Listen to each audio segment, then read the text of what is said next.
மகாத்மா காந்தினா நமக்கு தேசத்தந்தின்னு தெரியும். ஆனா ரொம்ப கூச்ச சுபாவம் உள்ள ஒரு தோத்துப்போன வக்கீலா இருந்த அவர் ஒரு உலக நாயகனா மாறினதுக்கு பின்னால ஒரு ஆச்சரியமான கதை இருக்கு. அதுல முக்கியமான ஹீரோக்கள் நம்ம தமிழ் மக்கள் தான். சரி, காந்தியோட வாழ்க்கையை மாத்தின இந்த 5 முக்கியமான கட்டங்களை பத்தி தான் நாம இப்ப பார்க்க போறோம். அவரோட வாழ்க்கையில ரொம்பவே கஷ்டப்பட்ட ஒரு கட்டத்துல இருந்து ஆரம்பிச்சு அவர் எப்படி ஒரு மகாத்மாவா உருவானார்னு பார்க்கலாம் வாங்க. அவர் ஒரு பெரிய உலகத் தலைவரா ஆகிறதுக்கு முன்னாடி இளம் வயசுல மோகன்தாஸ் காந்தி இந்தியால ஒரு வக்கீலா ஜெயிக்கவே முடியாம ரொம்பவே தடுமாறிட்டு இருந்தாரு. சொல்லப்போனா அவரோட கெரியர்ல ஒரு பெரிய தோல்வியை சந்திச்சிட்டு இருந்தாரு. அவரோட வக்கீல் தொழில் அந்த அளவுக்கு மோசமா இருந்துச்சு. அதனாலதான் ஏதோ ஒரு பெரிய ஆசையிலலாம் இல்ல, வேற வழியே இல்லாம பொழப்புக்காக தென்னாப்பிரிக்காவுல கிடைச்ச ஒரு வேலையை ஏத்துக்கிட்டார். ஆனா தென்னாப்பிரிக்கா போனா எல்லாம் சரியாகிடுமா?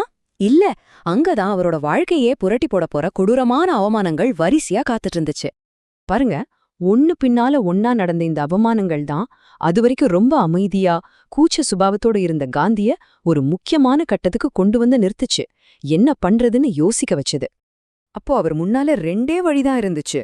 ஒன்னு, எல்லாம் போதும்னு தோத்து போய் இந்தியாவுக்கு திரும்பி போறது, இல்லனா இங்கே தங்கி தன்னோட சுயமரியாதைக்காக போராடுறது.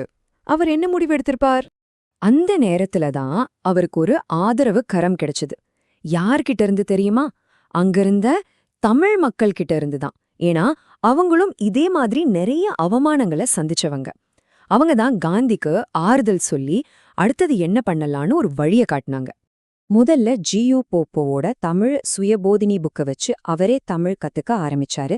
அப்புறம் பாலசுந்தரம்னு ஒரு சாதாரண தமிழ் தொழிலாளியோட கேஸை எடுத்து நடத்தினதுக்கு அப்புறம் அவர் ஏழைகளின் நண்பனா மாறினாரு. அது மட்டும் இல்ல, போராட்ட களத்துல தில்லையாடி வள்ளியம்மைங்கிற ஒரு இளம் தமிழ் பெண்ணோட வீரத்தை பார்த்து மிரண்டு போனாரு. இதெல்லாம் சேர்ந்துதான் அவரோட மன உறுதியை இன்னும் அதிகமாக்குச்சு. சரி, அவரோட மனசுல உறுதி வந்தாச்சு. ஆனா அவரோட போராட்டத்துக்கான தத்துவம், அதாவது பிலாசபி, எங்கிருந்து வந்துச்சு தெரியுமா? அது ஒரு ஆச்சரியமான இடத்துல இருந்து ரஷ்யாவோட புகழ்பெற்ற எழுத்தாளர் லியோ டால்ஸ்டாய் மூலமா அவருக்கு கிடைச்சது. தம் மனசுல இருந்த கேள்விகளுக்கெல்லாம் பதில் தேடிட்டு இருந்த காந்தி டால்ஸ்டாயோட ஒரு கட்டுரையை படிக்கிறாரு. அஹிம்சைய பத்தி அதுல படிச்சதும் ரொம்பவே ஈர்க்கப்பட்டு போறாரு. ஆஹா, இதுதான் நம்ம பாதைன்னு உணர்ந்து அதை பத்தி இன்னும் தெரிஞ்சுக்கணுங்கிற ஆர்வத்துல டால்ஸ்டாய்க்கு ஒரு கடிதம் எழுதுறாரு. டால்ஸ்டாய் கிட்ட இருந்து வந்த பதில் காந்திய அப்படியே திகைச்சு போக வச்சது. அவர் என்ன சொன்னார் தெரியுமா? இந்த அகிம்சைங்கிற யோசனை என்னோடது இல்ல, இதுக்கு 2000 வருஷத்துக்கு முன்னாடியே உங்க நாட்டுல திருவள்ளுவர்னு ஒருத்தர் சொல்லிட்டாருன்னு சொன்னாரு. பாருங்க, ரஷ்யால தேடின பதில் திரும்பவும் தமிழ்நாட்டுக்கே அவரை கொண்டு வந்து நிறுத்துச்சு. அப்பதான் காந்தி திருக்குறளை படிக்க ஆரம்பிச்சாரு.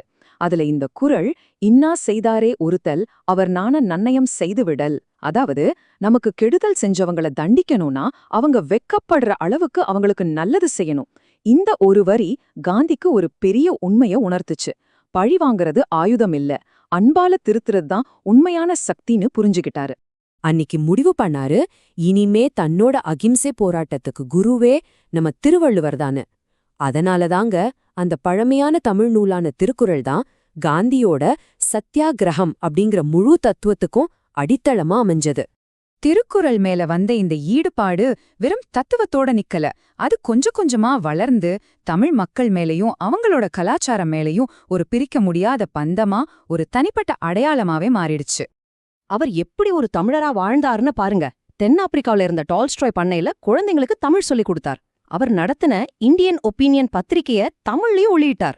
ஏன், அவரோட கையெழுத்தையே தமிழ்ல மோக காந்தின்னு தான் போட்டார். இன்னும் ஒருபடி மேல போய் தமிழ் தான் இந்தியாவோட தேசிய மொழியா இருக்கணும்னு கூட வாதிட்டார். அவர் அடிக்கடி ஒன்னு சொல்லுவார், தென்னாப்பிரிக்கால நடந்த போராட்டத்திலேயே மிகப்பெரிய தியாகங்களை செஞ்சது தமிழர்கள்தான்னு. அந்த இயக்கத்தோட முதுகெலும்பே அவங்கதான்னு பெருமையா சொன்னாரு. அவங்களோட தைரியமும் அர்ப்பணிப்பும் இல்லாம சத்தியாகிரகமே சாத்தியமில்லைன்னு அவர் உறுதியா நம்பினார். தமிழ் மேல அவருக்கு இருந்த பற்று எந்த அளவுக்கு போச்சுன்னா, அவர் சொன்ன இந்த ஒரு வார்த்தையே போதும், எனக்கு மறுபிறவி ஒன்னு இருந்தா நான் ஒரு தமிழனா பிறக்கணும், அப்போதான் திருக்குறளை அதோட தாய்மொழியில தமிழ்லயே படிக்க முடியும்னு சொன்னார். யோசிச்சு பாருங்க, இது எவ்ளோ பெரிய விஷயம். தமிழ் மேல அவர் வச்சிருந்த அன்புக்கு இதை விட பெரிய சாட்சி தேவையா? இதெல்லாம் பார்க்கும்போது நம்ம மனசுல ஒரு கேள்வி எழும்புது. ஒரு சாதாரண மனிதனை ஒரு மகாத்மாவா மாத்துற அளவுக்கு அப்படி என்னதான் சக்தி இருக்கு இந்த தமிழ் மொழிக்கு, இந்த கலாச்சாரத்துக்கு, இந்த தத்துவத்துக்கு?